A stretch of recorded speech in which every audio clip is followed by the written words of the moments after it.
আওয়ামী লীগ সরকার বিরোধী আন্দোলনের বছর এখনো পূরণ হয়নি। তার আগে মূল কৃতিত্বের দাবি নিয়ে প্রকাশ্য সংঘাতে জড়িয়ে পড়ল আন্দোলনের সম্মুখ সারির নেতারা। এক পক্ষ অন্য পক্ষের বিরুদ্ধে দাগছে কামান। কিংস পার্টি এনসিপি নেতাদের দাবি তারাই ছিলেন চালকের আসনে।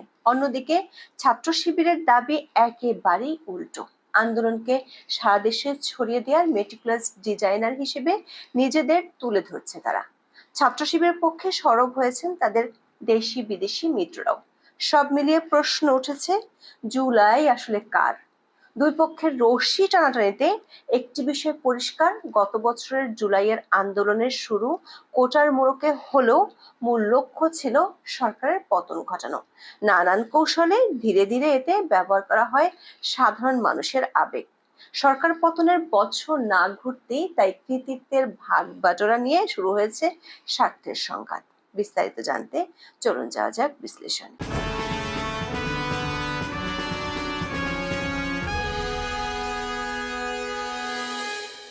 সরকারি চাকরিতে কোটা বাতিলের দাবিতে 2024 সালের জুনে বৈষম্য বিরোধী ছাত্র আন্দোলনের ব্যানারে শুরু হয় আন্দোলন।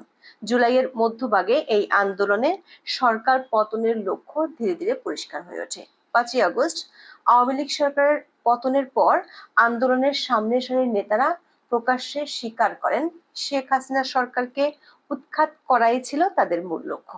অন্তর্বর্তী সরকারের প্রধান উপদেষ্টা ডক্টর মোহাম্মদ ইউনূস 24শে সেপ্টেম্বর নিউ ইয়র্কে এক অনুষ্ঠানে মাহফুজ আলমকে আন্দোলনের মাস্টার মাইন্ড হিসেবে পরিচয় করিয়ে দেন। ওই অনুষ্ঠানে তিনি বলেন, পুরো আন্দোলনটি ছিল মেটিকুলাসলি ডিজাইনড। তিনি বলেন, এটি খুব গোছানো ছিল, এমনকি লোকজন জানতেন না কারা আন্দোলনে নেতৃত্ব দিচ্ছেন। তাই আপনি একজনকে ধরে ফেলে বলতে পারবেন না ঠিক আছে আন্দোলন শেষ। দর্শকের পর বিভিন্ন সময়ে জুলাই আন্দোলনের প্রকৃত লক্ষ্য পরিষ্কার করতে দেখা গেছে আন্দোলনের জড়িত নেতাদের। এর মধ্যে সবশেষ উপদেষ্টা মাহফুজ আলম 4 জুলাই ফেসবুক পোস্টে বিষয়টি আরো খোলাসা করে জানান, জুলাই আন্দোলনের প্রথম অংশ অবশ্যই মেটিকুলাসলি ডিজাইনড, পরের অংশের কৃতিত্ব বিপ্লবী ছাত্র জনতার। তিনি লেখেন, জুলাই গণ অভ্যুত্থানের দুটি অংশ, 5 জুন থেকে 18 জুলাই। এই অংশে অভ্যুত্থানের প্রেক্ষাপট এবং নেতৃত্ব তৈরি হয়েছিল, আর 19 জুলাই থেকে 5 আগস্ট পর্যন্ত সকল স্তরের ছাত্র জনতার অংশগ্রহণ এবং আত্মদানে অভ্যুত্থান সফল হয়েছিল।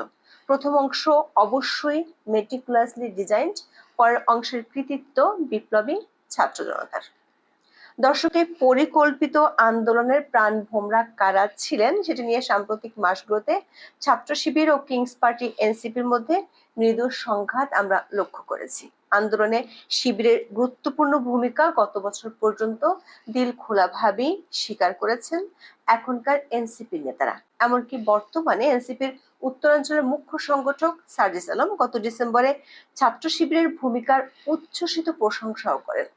শিবিরের সদস্য সম্মেলনে তিনি বলেন, কেউ কোনোদিন কোনো সত্যকে চেপে রাখতে পারে না, সত্য প্রকাশিত হওয়া শুধু সময়ের অপেক্ষা। এর আগে 8ই ডিসেম্বর জাতীয় জাদুঘরে ছাত্র শিবিরের একটি প্রদর্শনীতে গিয়ে শিবিরের ভূয়সী প্রশংসা করেন তখনকার বৈষম্য বিরোধী ছাত্র আন্দোলনের আহ্বায়ক হাসনাত আব্দুল্লাহ, সমন্বয়ক আব্দুল কাদের, আবু বাকের মজুমদার, হাসিব আল ইসলাম সহ আরো কয়েকজন। তবে এরপর জুলাই আন্দোলনে ছাত্র শিবিরের নেতৃত্বস্থানীয় ভূমিকা ধীরে ধীরে যত প্রকাশ্য হতে থাকে তত টানাপোড়েন তৈরি হয় এনসিপির সঙ্গে। দর্শক, গত বছরের 30শে জুলাই আন্দোলনকারীদের আহ্বানে অগণিত মানুষ তাদের ফেসবুক প্রোফাইল লাল করেছিলেন।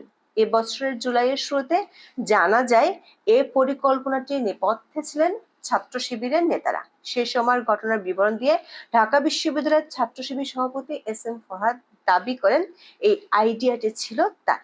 দর্শক, ছাত্র শিবিরের সাদিক খান জুলাই আন্দোলনের সামনের সারি নেতাদের মধ্যে সমন্বয় এবং সারা দেশে শিবিরের নেটওয়ার্কের মাধ্যমে আন্দোলন ছড়িয়ে দিতে গুরুত্বপূর্ণ ভূমিকা রাখেন বলে দাবি করেছেন প্রবাসী সাংবাদিক জুলকারনাইন সায়েরও। এ নিয়ে তিনি বেশ কয়েকবার পোস্ট দেন ফেসবুকে। সেই সঙ্গে অতি সম্প্রতি আল জাজিরার একটি বিশেষ প্রতিবেদনও জুলাই আন্দোলনের সংগঠক হিসেবে দেখানো হয় সাদিক কায়েমকে। এ ঘটনার পর থেকে এনসিপির সঙ্গে দূরত্ব আরো বেড়েছে ছাত্র শিবিরের। সংঘাতের আগুনে সবশেষে ঘি ঢালেন এনসিপি প্রধান নাহিদ ইসলাম। জুলাইয়ের